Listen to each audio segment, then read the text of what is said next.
नाडेप विधि है, नाडेप विधि के बारे में डिस्कस किया था और मैंने बताया था कि जो नाडेप विधि है अपना आप में बहुत ही इंपॉर्टेंट है और सीधे सीधे वहां से आपसे प्रश्न जो है पूछे जा सकते हैं। नाडेप के बाद जो आता है आपकी वर्मी कंपोस्ट। वर्मी कंपोस्ट क्या होता है, बेसिकली आप इसको समझ लीजिए। देखिए, जो गोबर जो होता है या घास फूस जो होता है उसको केंचुए खाते हैं और केंचुए खाने के बाद क्या करते हैं, मल त्यागते हैं। तो केंचुए मल त्यागते हैं ना, तो मल त्यागने के बाद जो केंचुए का जो मल होता है उस मल को कहा जाता है वर्मी कंपोस्ट या वर्मी कास्ट, जिसे अपन कहते हैं, है ना। तो यहां पर अपन देख सकते हैं, देखिए वर्मी कंपोस्ट के उपयोग से मृदा के भौतिक रासायनिक जैविक गुणों में सुधार होता है, जिससे मृदा में की उत्पादकता में क्या आता है, टिकाऊपन आता है। इसकी कुछ परिभाषिक शब्दावलियां हैं, उसको लेकर आपको ध्यान में रखना है। सबसे पहला आता है वर्मी कल्चर, है ना। वर्मी कल्चर का मतलब क्या होता है, जो केंचुए जो होते हैं ना, अपन जो केंचुए है ना वो केंचुए पालते हैं, है ना। जो केंचुए अपन पालते हैं ना उसे अपन बोलते हैं वर्मी कल्चर, है ना। कि वह तकनीक जिसके अंदर केंचुए का प्रजनन रख रखाव किया जाता है उसे अपन वर्मी कल्चर कहते हैं। वर्मी कंपोस्टिंग जो होता है, मैंने अभी आपको बताया था, जो कार्बनिक पदार्थ जो होता है केंचुए का उपयोग करके उन कार्बनिक पदार्थों को सड़ाना, या जिसे अपन कहते हैं कि जो केंचुए जो होते हैं उस कार्बनिक पदार्थ को खाते हैं, खाने के बाद जो छोटी छोटी गोलियों के रूप में क्या करते हैं, वो मल त्यागते हैं ना। वो जो मल जो होता है ना, जो केंचुए के द्वारा त्यागा जाता है, केंचुए के द्वारा त्यागा गया मल क्या कहलाता है, वर्मी कास्ट या वर्मी कंपोस्ट कहलाता है ना। तो केंचुए के द्वारा बेकार कार्बनिक पदार्थों से जैविक खाद बनाने की प्रक्रिया को वर्मी कंपोस्टिंग कहते हैं। दूसरे शब्दों में वर्मी कंपोस्टिंग वे विधि है जिसमें कूड़ा कचरा गोबर को केंचुए सूक्ष्म जीव की सहायता से उपजाऊ खाद यानी वर्मी कास्ट में बदला जाता है, जिसे अपन वर्मी कंपोस्ट। वर्मी कंजर्वेशन किसे कहते हैं, जो केंचुए जो है ना जब खाद बन जाती है ना, जब वर्मी कंपोस्ट बन जाता है उसके बाद जो केंचुए जो होते हैं उसको अपन उस खाद से क्या करते हैं, अलग करते हैं, है ना। जो अलग करने की जो प्रक्रिया है उस प्रक्रिया को कहा जाता है वर्मी कंजर्वेशन कहा जाता है ना।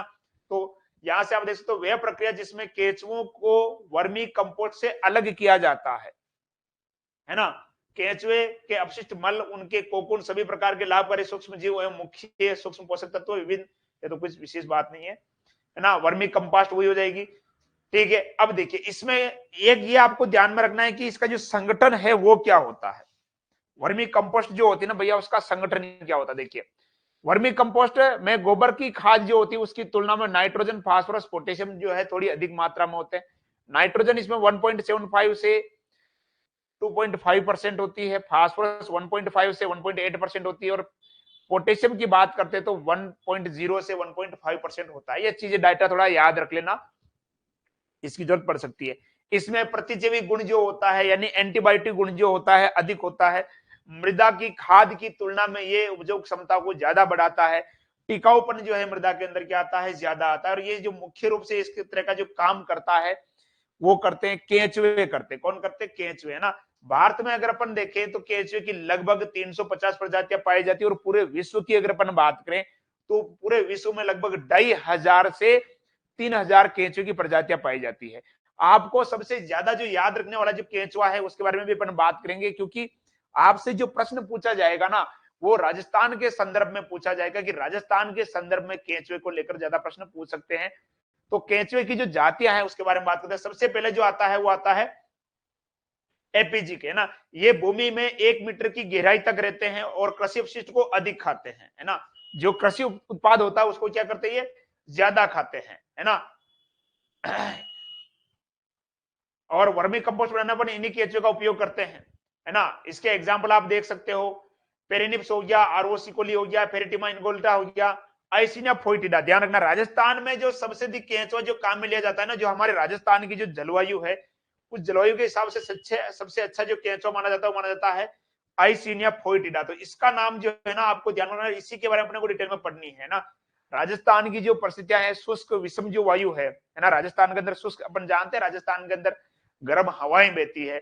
उस आधार पर अगर अपन देखें तो जो राजस्थान की जो परिस्थितियां हैं उन राजस्थान की परिस्थितियों के आधार पर अगर देखा जाए तो जो सबसे अच्छा केंचुआ जो है वो है आइसिनिया फोइटिडा। रामनिवास, गुड इवनिंग, स्वागत है आपका, है ना।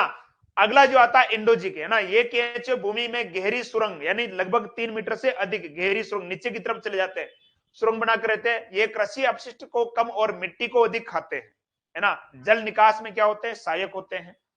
अगला आता है आपका डायोजिक। ये केंचुए 1 से 3 मीटर की गहराई पर रहते हैं, यानी दोनों प्रजातियों की श्रेणी के बीच में है।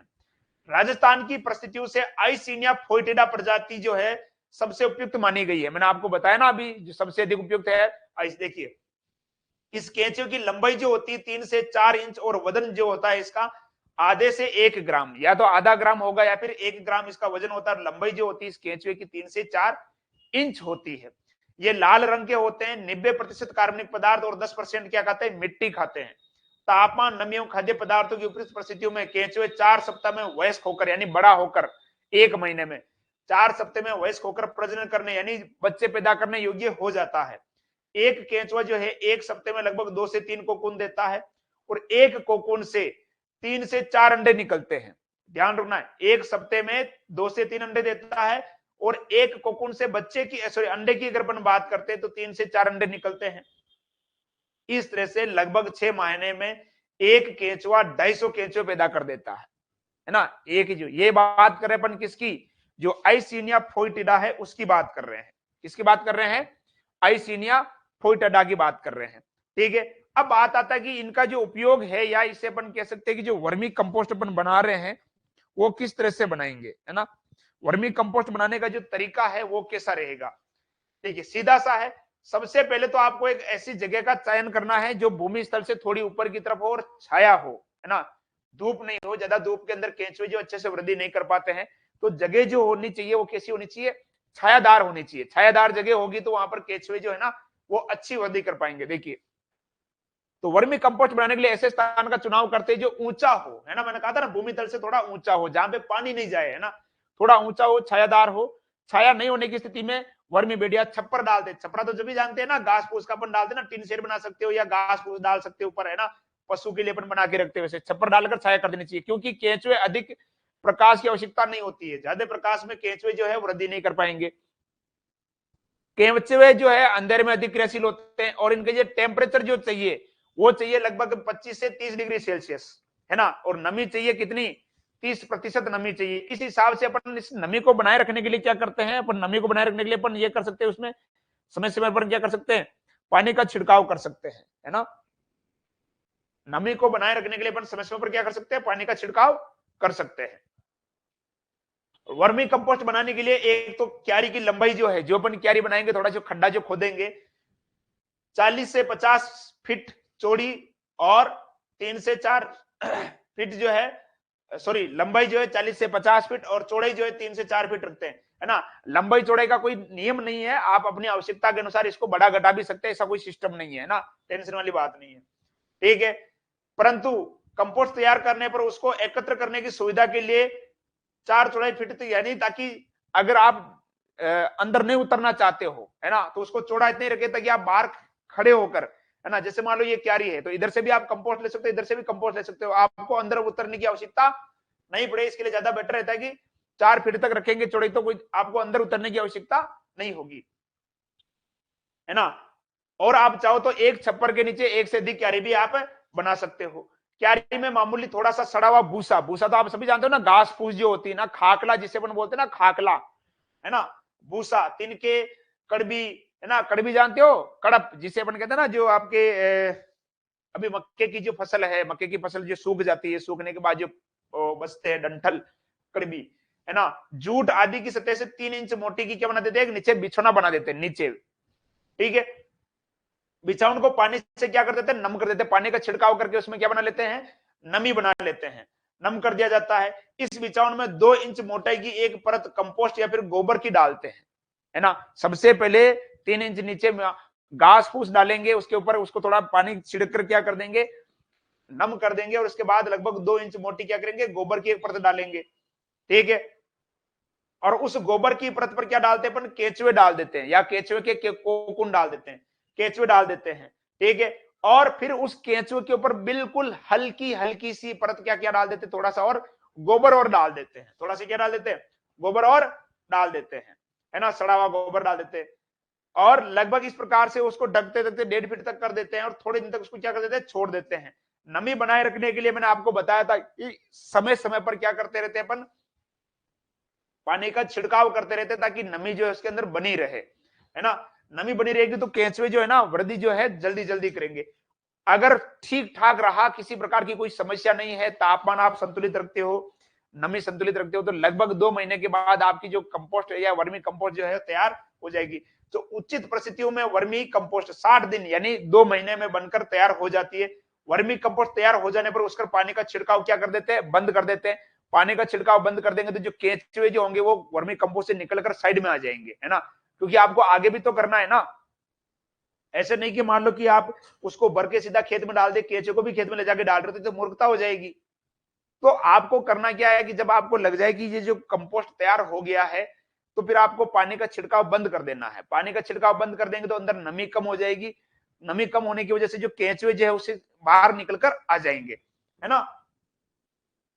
उसके बाद अपन उसको क्या कर लेंगे, इकट्ठा कर लेते हैं। इकट्ठा करने के बाद अपन क्या करेंगे, उसको खेत में डाल देंगे। किसमें डाल देंगे, खेत में। अब देखिए इसके लाभ क्या क्या है। देखिए वर्मी कंपोस्ट खाद जो है देसी खाद की तुलना में अच्छी होती है ना। इसमें पोषक पदार्थ भी क्या होते हैं, अधिक होते हैं। पोषक पदार्थ क्या होते हैं, अधिक होते हैं। वर्मी कंपोस्ट के उपयोग से मृदा की जल धारण क्षमता बढ़ जाती है, भूमि का कटाव रुकता है। वर्मी कंपोस्ट एक्टिनोमाइसिटीज की मात्रा को क्या करता है, बढ़ाता है। मिट्टी की रोग प्रतिरोधक क्षमता यानी रोगों से लड़ने की क्षमता को क्या करता है, बढ़ाता है। वर्मी कंपोस्ट के उपयोग से खेत में ह्यूमस की मात्रा बढ़ती है। वर्मी कंपोस्ट से खेत में खरपतवार, खरपतवार तो जानते हो ना आप, वीड्स, खरपतवार जानते हो रे क्या होता है।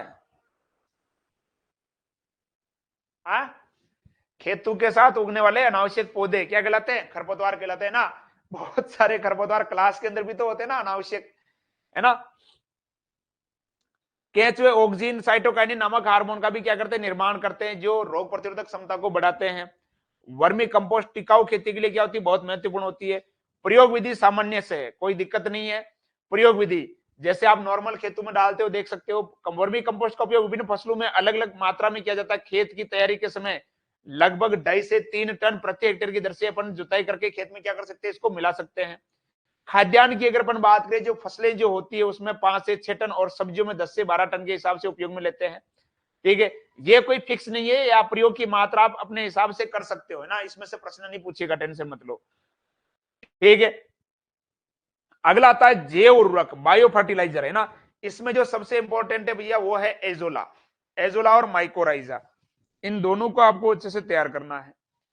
जैव उर्वरक जो होता है, जो जैविक पदार्थ है ना, उससे तैयार किया जाता है, उसे अपन बोलते हैं जैव उर्वरक, है ना। जो जैविक पदार्थ है, उन जैविक पदार्थों की सहायता से इसको तैयार करते हैं, उसे अपन क्या कहते हैं, जैव उर्वरक कहते हैं। तो यहां तक अगर कोई दिक्कत हो तो बताओ पहले मुझे एक बार, फटाफट कमेंट करके बता दो। कोई प्रश्न अगर आपके दिमाग में आ रहा है यहां तक तो आप मुझे बता दीजिए जल्दी से जल्दी।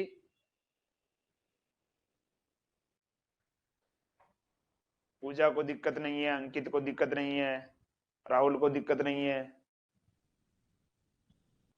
Praveen no problem, Rohit no problem. चलो किसी को कोई दिक्कत नहीं है। चलिए अगला जो आता है जैव उर्वरक के बारे में, है ना, मैंने अभी बताया था। और इसमें जो सबसे इंपॉर्टेंट जो चीज आपके निकल के आएगी, देखिए जैव उर्वरक के प्रकार में सबसे पहला आएगा राइजोबियम, है ना। राइजोबियम के बारे में आप सभी जानते हैं, है ना। ये क्या होता है, राइजोबियम होता है सहजीवी प्रकार का बैक्टीरिया होता है। बैक्टीरिया के बारे में आप सभी ने पढ़ा है। नाइट्रोजन स्थिरीकरण करने वाले जो बैक्टीरिया है, दो प्रकार के होते हैं, सहजीवी और असहजीवी। सहजीवी बैक्टीरिया वो होते हैं जो पादप को नाइट्रोजन उपलब्ध करवाते हैं और बदले में पादप से पोषक पदार्थ लेते हैं, वो होते हैं सहजीवी। उदाहरण के रूप में अपन कहते हैं राइजोबियम। राइजोबियम की बहुत सारी जातियां हैं जो अपन पढ़ चुके हैं सेकंड चैप्टर के अंदर। ठीक है, इसके बाद जो आता है असहजीवी प्रकार के, जो पादप से किसी प्रकार का लाभ नहीं लेते हैं, है ना, वो होते हैं कौन से, असहजीवी प्रकार के। वो भी दो प्रकार के होते हैं, वातजीवी और अवातजीवी। ये सब अपन पढ़ चुके हैं। तो सबसे पहला जो यहां पर आता है वो आता है आपका राइजोबियम, है ना। राइजोबियम क्या करेगा, मैंने बताया था कि जो पादप जो होते हैं मुख्य रूप से जो आपके सोलेनेसी कुल के जो पादप होते हैं, चना हो गया, मटर हो गया, इस प्रकार के सरसों वगैरह जो हो गई, मालवेसी कुल के जो पादप होते हैं, उनकी जो जड़ें होती है, उनकी जड़ों में एक छोटी ग्रंथिका पाई जाती है और उस ग्रंथिका में ये राइजोबियम रहता है ना, उस ग्रंथिका में ये राइजोबियम रहता है। ठीक है, बस इसके बारे में आपको बता दिया। देखिए ये जीवाणु राइजोबियसी कुल में आता है, जो दलहनी फसलों की जड़ों पर पाई जाने वाली ग्रंथियों में रहता है। ये जीवाणु वायुमंडल से नाइट्रोजन का अवशोषण कर उसका स्थिरीकरण करते हैं और अंततः पौधों को उपलब्ध करवाते हैं। ये बैक्टीरिया 50 से 100 किलोग्राम वायुमंडल नाइट्रोजन प्रति हेक्टेयर की दर से क्या करते हैं, स्थिरीकरण करते हैं। यहां से जानना है, ये जैव उर्वरक मृदा में अम्लीय व क्षारीय प्रभाव को कम करता है, जिससे मृदा में पादप की वृद्धि अच्छी होती है ना। ये आपको देखने की जरूरत नहीं है, ये पहले मैंने बता दिया आपको सेकंड चैप्टर के अंदर, है ना। अगला आता है एजोबैक्टर, है ना।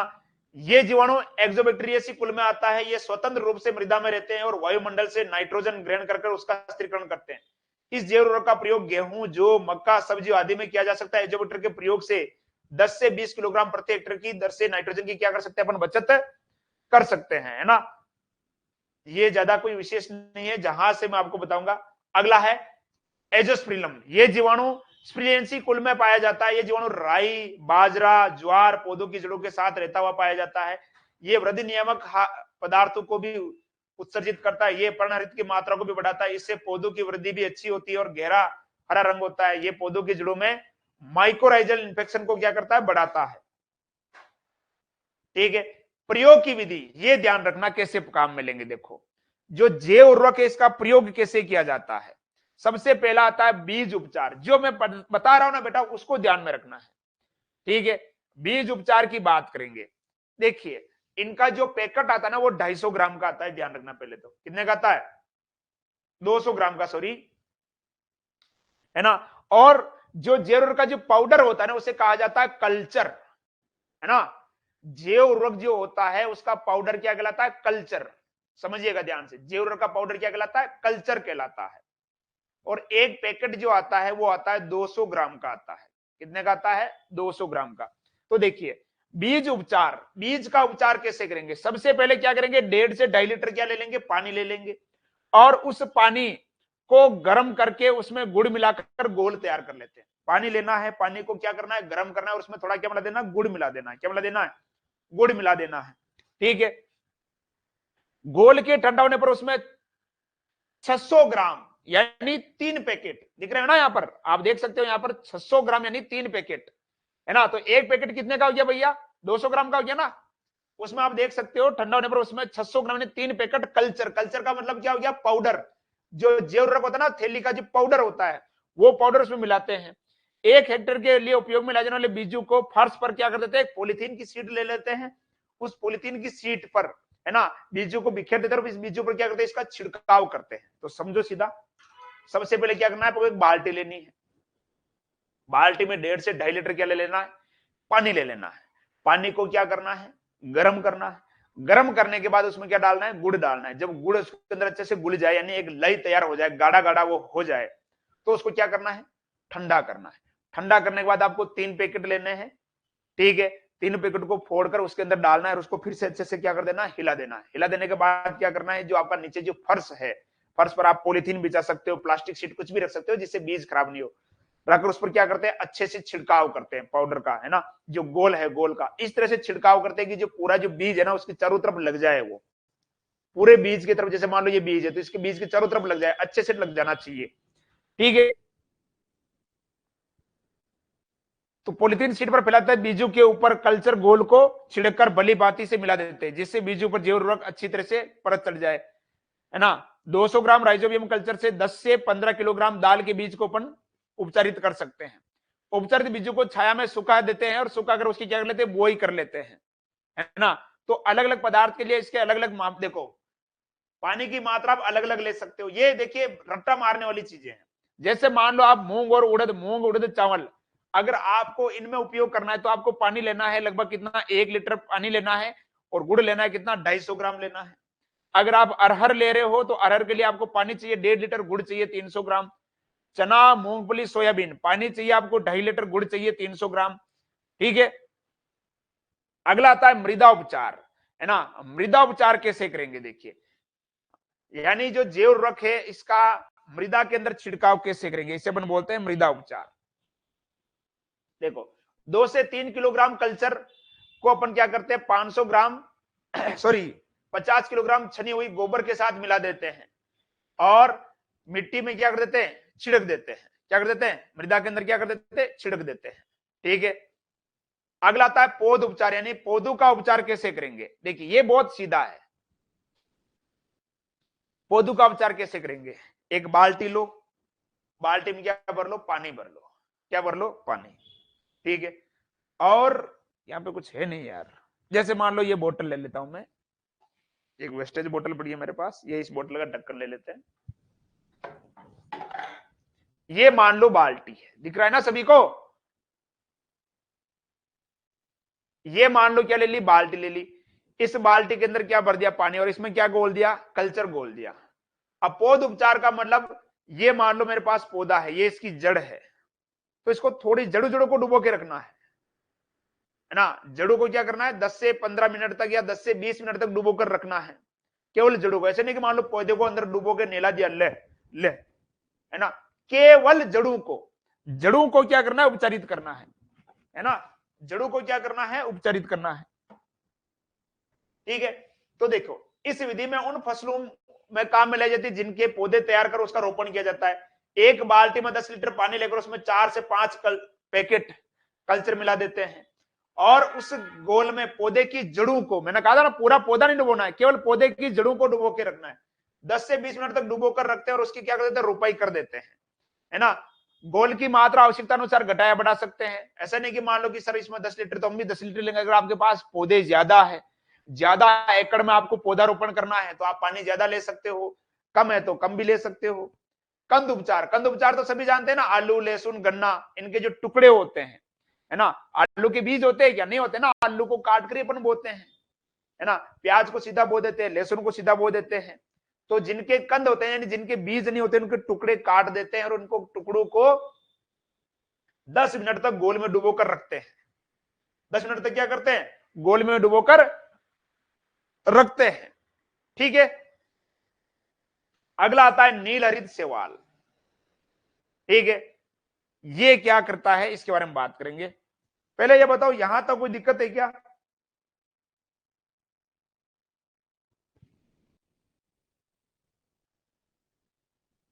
यहां तक कोई दिक्कत है क्या। देखो नाम भले ये बैक्टीरिया, लेकिन बैक्टीरिया नहीं है, ध्यान रख लेना। यहां पर नाम भले आपके क्या लिखा हुआ आ रहा है, बैक्टीरिया लिखा हुआ आ रहा है, लेकिन ये बैक्टीरिया नहीं है। नीलहरित शैवाल को साइनोबैक्टीरिया भी कहते हैं। यह शैवाल 15 से 53 किलोग्राम नाइट्रोजन का प्रति हेक्टेयर धान की फसल में क्या करता है, स्थिरीकरण करता है।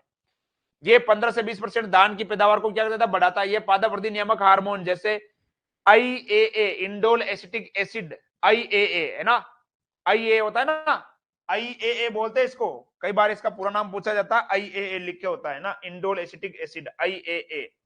ये जो है ना इंडोल एसिटिक एसिड, है ना, इसको क्या बोलते हैं अपन, IAA बोलते हैं, IAA, इंडोल एसिटिक एसिड।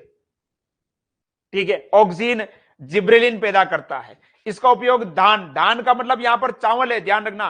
ये नहीं कि आपके गांव में जो पशु खाते हैं वो धान, वो नहीं, उसको तो जो बोलते हैं। धान का मतलब यहां पर क्या है, चावल है ना। तो इसका उपयोग धान के खेतों में किया जाता है। यह प्रकाश संश्लेषण द्वारा अपने वृद्धि एवं विकास कर धान की फसलों को नाइट्रोजन उपलब्ध करवाता है। इसकी कुछ मुख्य जातियां एनाबिना, नॉन स्टॉक, साइटोनिया, ओसिलेटोरिया आदि है ना। प्रयोग विधि देखिए, प्रयोग कैसे करेंगे इसका।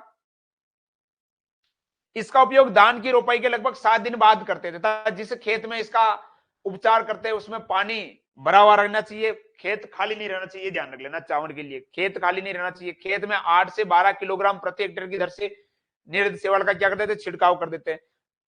ठीक है, और 4 से 5 दिनों तक पानी रेगुलर भरा रखते हैं, खाली नहीं होना चाहिए। ये जो भैया बता रहा हूं मैं, एजोला, इसमें लिख देना 100% 2024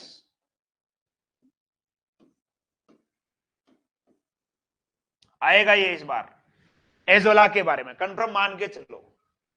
ठीक है, इस चैप्टर से बहुत इंपॉर्टेंट है एजोला। देखिए एजोला जो है मुख्य रूप से ये पहले वियतनाम है, चीन है, उधर पाया जाता था। बहुत इजी है, रट्टा नहीं मारना है, बहुत इजी है, कोई टेंशन वाली बात नहीं, सीधा सीधा समझ में आएगा। ठीक है, एजोला का खाद के रूप में प्रयोग वियतनाम तथा चीन में कई सदियों से पहले से होता आ रहा है। भारत तथा अन्य देशों में इसका प्रयोग अभी हाल ही में शुरू हुआ है। एजोला एक जलीय फर्न होता है जो एजोलोसी कुल का सदस्य है। ठीक है, भारत में मुख्य रूप से कौन सा एजोला पाया जाता है? एजोला पिन्नेटा पाया जाता है। कौन सा पाया जाता है? एजोला पिन्नेटा पाया जाता है। नोट्स आपको अप्रोवाइड करवाए गए हैं, वहां से पढ़ो, वहां सिस्टमेटिक तरीके से लिखा रखा है। या मैं केवल आपको समझा रहा हूं, है ना। नोट्स बनाने की आप सभी को पता है कि आवश्यकता नहीं है। नोट्स डाले हुए हैं ऐप के अंदर, कंप्लीट पूरे के पूरे नोट्स आपको उपलब्ध करवाए गए हैं, है ना। आप चाहे तो उसकी प्रिंट भी निकाल सकते हो, जिसके पास व्हाट्सएप पे नहीं आए तो व्हाट्सएप के माध्यम से आप नोट्स प्राप्त कर सकते हो। तो यहां केवल आपको समझना है। तो भारत में जो प्रमुख रूप से कौन सी प्रजाति पाई जाती है? एजोला पिन्नेटा पाई जाती है।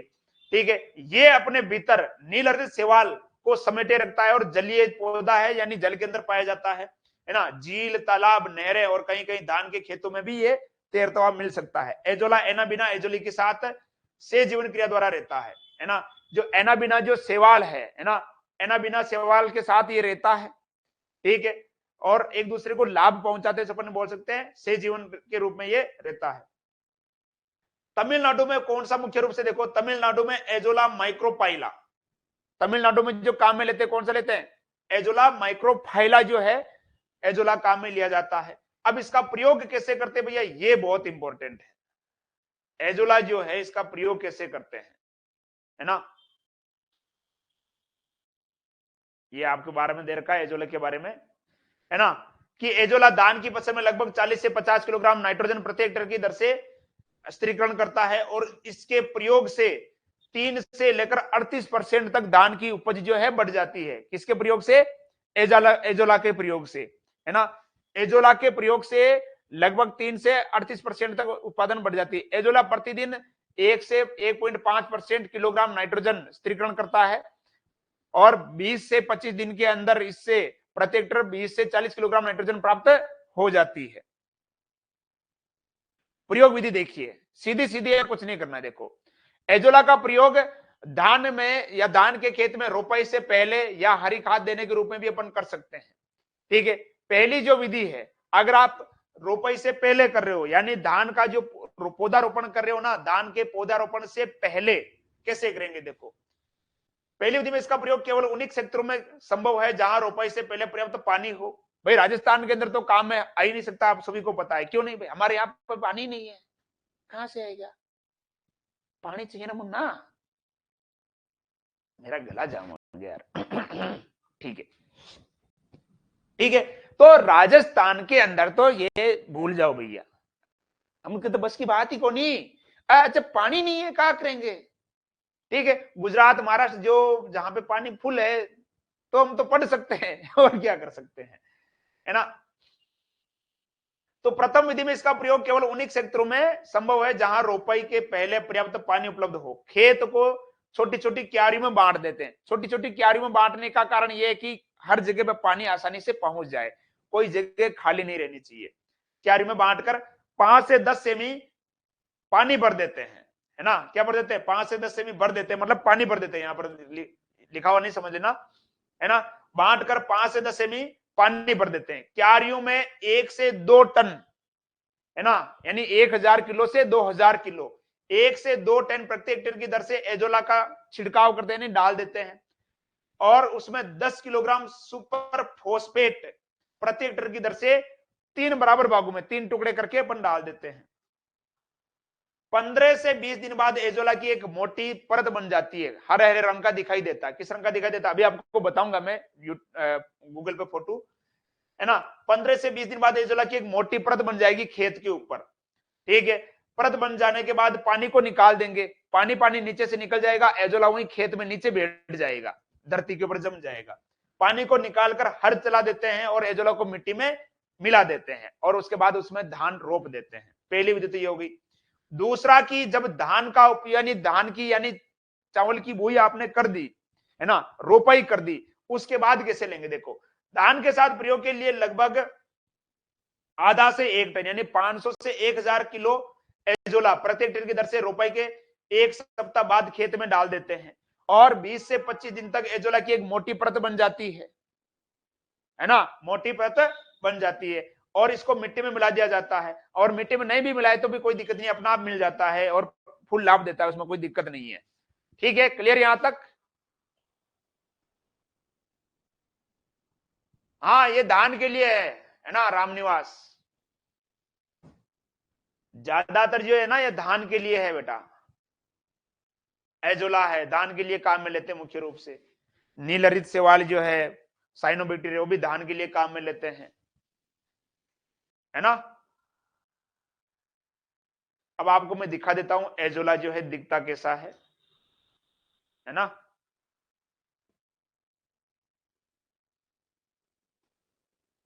किधर गया रे एजोला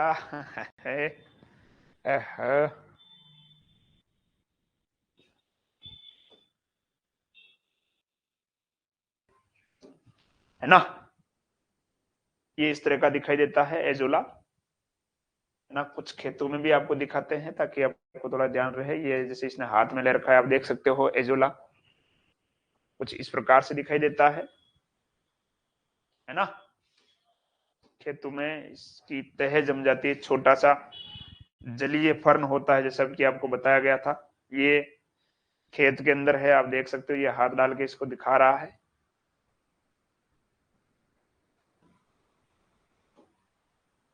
ना। छोटे छोटे पौधे यहाँ, हालांकि आपने इधर भी ये तालाबों के आसपास आपको मिल जाएगा, लेकिन अपने इतना उपयोग नहीं है ना। ये देख सकते हो इसमें जैसे झांक रहा है, देखो, है ना, राना टिगराना मेंढक। अपने इधर अलग नाम से बोलते होंगे, वो अलग बात है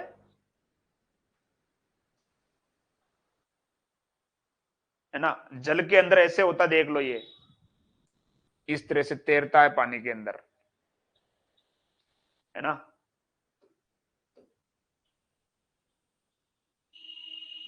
और ये देख सकते हो आप पानी की तरह बनी हुई है ना। तो ये पानी के ऊपर तैर रहा है, तो पानी को जैसे बाहर निकालेंगे ये नीचे की तरफ बैठ जाएगा, है ना। बहुत सारे फोटो मिल जाएंगे आपको इसमें से, इस तरह के आप खुद भी, आजकल तो डिजिटल जमाना है, आप खुद देख सकते हो। जैसे ये इसके अंदर बना रखा है, आप देख सकते हो, है ना।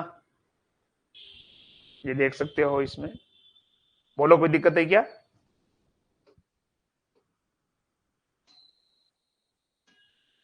हाँ,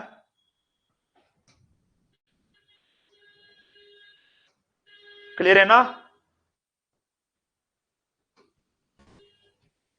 एजोला इनफील्ड भी सर्च कर सकते हैं अपन, इन राइस कर सकते हैं।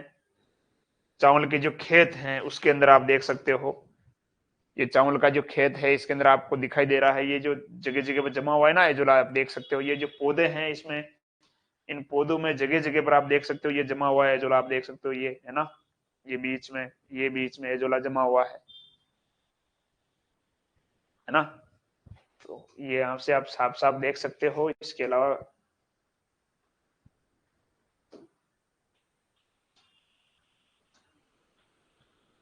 ये इसमें भी आप देख सकते हो, है ना। थोड़ा थोड़ा दिखाई दे रहा ना ये एजोला इस प्रकार से जगह जगह पे।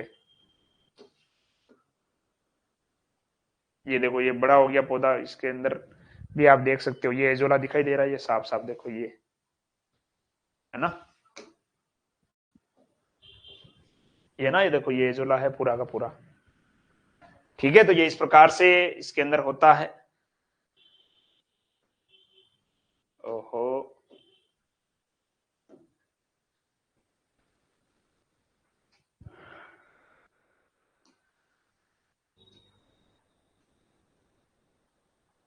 क्लियर है।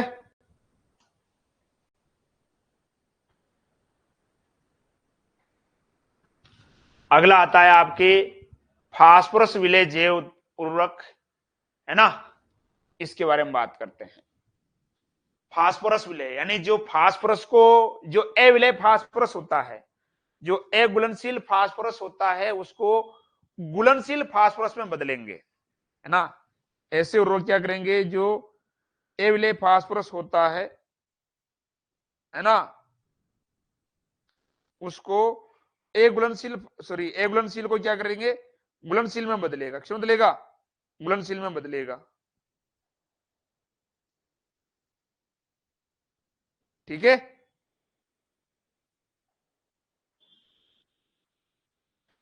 घुलनशील फास्फोरस को घुलनशील में बदलने का काम। देखो इस जैव उर्वरक में बैक्टीरिया, फफूंद एवं एक्टिनोमाइसीट्स की कोशिकाएं जीवित अवस्था में होती है, जो मृदा में अघुलनशील फास्फोरस को घुलनशील अवस्था में बदलने का कार्य करती है। ये पौधों की वृद्धि हेतु हार्मोन्स, विटामिन आदि भी प्रदान करते हैं। फास्फोरस को घुलनशील अवस्था में बदलने वाले सूक्ष्म जीव जिनमें बैक्टीरिया की प्रजाति बेसिलस, स्यूडोमोनास, कवक की प्रजाति एस्परजिलस, पेनिसिलियम मुख्य रूप से पाई जाती है। बैक्टीरिया एवं फंजाई की विभिन्न जातियां बेसिलस सर्कुलांस, बेसिलस पॉलीमिक्सा, सुडोमोनास ट्राइटा, ये नाम थोड़े याद रखना भैया, है ना।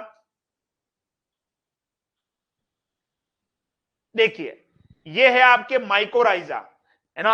आप देखोगे तो 2023 में ये क्वेश्चन आ चुका है। माइकोराइजा 2023 में पूछा जा चुका है भैया। देखोगे तो ये 2023 में पूछा गया है इसके बारे में। यानी लास्ट, इसी साल, लास्ट ईयर कह सकते हैं, या इसी साल पूछा गया है ना। ये एक विशेष प्रकार का कवक होता है जो बहुशाखीय तंतु से बना होता है। इसमें बहुत सारे छोटे छोटे क्या निकले होते हैं, तंतु निकले होते हैं ना। माइकोराइजा, इसको भी अपन देख ही लेते, चलो एक बार पहले, है ना। माइकोराइजा ये इस तरह से होता है, इस तरह से तंतु होते हैं, आप देख सकते हो माइकोराइजा के अंदर, है ना। और भी इसके दूसरे फोटो देख सकते हैं अपन, ये रहा, जैसे ये माइकोराइजा, है ना।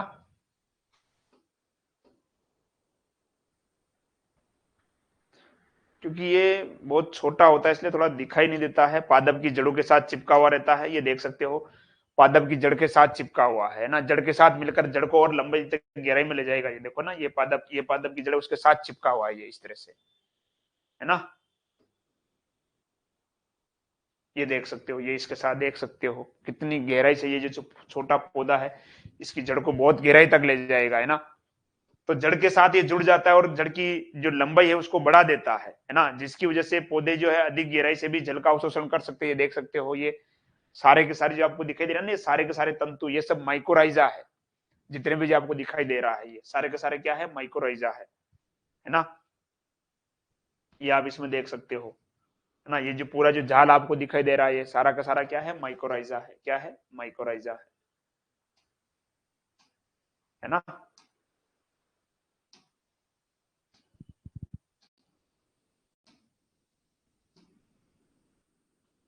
इसमें भी देख सकते हो आप, ये है ना। चलिए आगे बात करते हैं। देखो ये फास्फोरस तंतु के अंदर गति कर पौधों की जड़ों के क्षेत्र को अंदर तक पहुंच जाता है। मैंने कहा था ना, जड़ के अंदर घुस जाएगा। कवक पौधों की जड़ों के बीच से जीविता, जिससे कवक मृदा के जाल एवं खनिज लवणों को अवशोषित कर पौधे, यानी मैंने कहा था ना, ये जैसे मान लो पौधे की जड़, जड़ के साथ ये जुड़ जाएगा, जड़ की लंबाई को बढ़ा देता है, जड़ के अंदर ही घुस जाता है पूरी तरह से। जैसे ये जड़ है, जड़ के अंदर ही घुस जाएगा इसे पूरा का पूरा अंदर, है ना।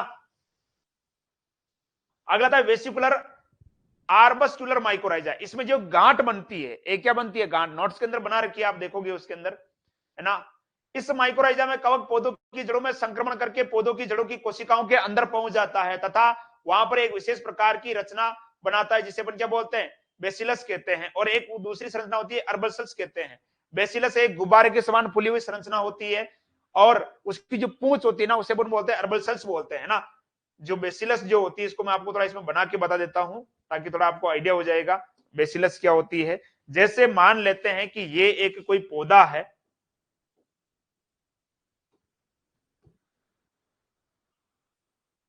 ये कोई पौधा, ये इसकी जड़ है। इस जड़ के अंदर घुसेगा कौन, माइकोराइजा।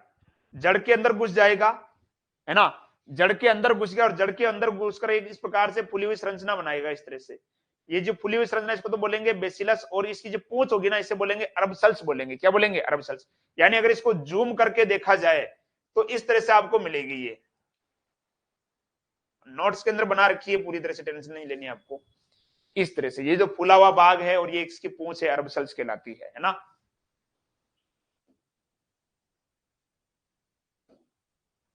यार क्या दिक्कत है भाई। बेसिलस से गुब्बारे के आकार की रचना होती है जो अरब सेल्स के द्वारा जुड़ी रहती है। इनके कवक सूत्र मृदा में स्पोरोकार्पस, यानी हिंदी में बोल सकते हैं बीजाणुदानी। स्पोरोकार्पस को क्या बोलते हैं? बीजाणुदानी का क्या करते हैं? निर्माण करते हैं। और इसमें क्या भरे होते हैं? बीजाणु। स्पोर्स का मतलब बीजाणु भरे रहते हैं। और जब वो बीजाणुदानी स्पोरोकार्पस क्या हो जाता है? फट जाता है। उसके बाद फटने के बाद उसके जो बीजाणु है वो क्या हो जाते हैं? फैल जाते हैं। और अनुकूल परिस्थितियां आने पर उन्हीं बीजाणु से नए पौधे जो है बन जाते हैं। इसमें कुछ नाम आपको दे रखे, प्रजातियों के नाम आप देख सकते हो। ग्लोमस हो गया, जिग्स्पोरो हो गया, एक्लोस्पोरो हो गया, एंडोगन हो गया, है ना। ये कुछ नाम इसमें आपको दे रखे हैं। इसमें जो एक नाम जो आपके छोटे क्वेश्चन में आ सकता है उसको थोड़ा ध्यान रखिएगा। एक जो जैव उर्वरक है जो भारत ने तैयार किया है जिसका नाम है न्यूट्रिंक, है ना। यहां पर आप देख सकते हो, है ना। भारतीय कृषि अनुसंधान संस्थान नई दिल्ली में वाम फंजाई का उत्पाद न्यूट्रिंक नामक जैव उर्वरक तैयार किया गया है। ठीक है, तो ये जो लाइन है ना, यहां से आपको इसको थोड़ा सा ध्यान रख लीजिए भैया, है ना। न्यूट्रिंक, है ना। भारतीय कृषि अनुसंधान संस्थान ने जो जैव उर्वरक तैयार किया है उसका नाम क्या है? न्यूट्रिंक है। क्या नाम है? न्यूट्रिंक। मैं इसको जूम करके भी आपको बता देता हूं। ठीक है, तो थोड़ा आपको यहां पर इसको ध्यान रखने की जरूरत है। प्रश्न यहां से बन सकता है भैया सीधा सीधा, है ना। न्यूट्रिंक मैं आपको दिखा देता हूं, यहां पर आप देख सकते हो। न्यूट्रिंक दिख गया ना, ये न्यूट्रिंक। ठीक है, तो इधर से क्वेश्चन आ सकता है ये न्यूट्रिंक को लेकर, है ना। भारतीय कृषि अनुसंधान संस्थान नई दिल्ली जो है इसने इसको तैयार किया है, न्यूट्रिंक। ठीक है,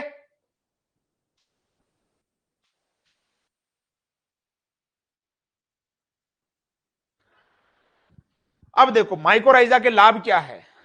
ये जड़ तंत्र के बाहरी भाग का क्या करता है? विस्तार करता है। मैंने कहा था जड़ों के साथ घुल जाएगा और क्या करेगा? जड़ की लंबाई को बढ़ा देगा, जिससे जड़ें गहराई तक जा सकती है। इसलिए गहराई तक जाने से अगर मान लो कोई सूखा हो जाता है, मान लो पानी की कमी होती है, तो भी वहां पर ये आसानी से काम कर सकता है। ये कुछ वृद्धि हार्मोन, है ना, जैसे ऑक्सिन है, साइटोकाइनिन, जिब्रेलिन आदि का निर्माण करता है। दलहनी फसलों में माइकोराइजा राइजोबियम के साथ जुड़ जाता है। ठीक है, माइकोराइजा दूसरे वृक्ष से, यानी दो पेड़ों को आपस में जोड़ने का काम भी करेगा, है ना। दो पेड़ों को माइकोराइजा जो है ना आपस में जोड़ने का काम भी करता है। जैसे मान लो कि ये पेड़ है, कितना देखो जबरदस्त तरीके से काम करता है। मान लो ये पेड़ है और दूसरा पेड़ ये है। अगर मान लो किसी पेड़ के पास पोषक तत्व की क्या हो गई? कमी हो गई। ये इसकी मान लो जड़ें हैं, ये इसकी जड़ें हैं।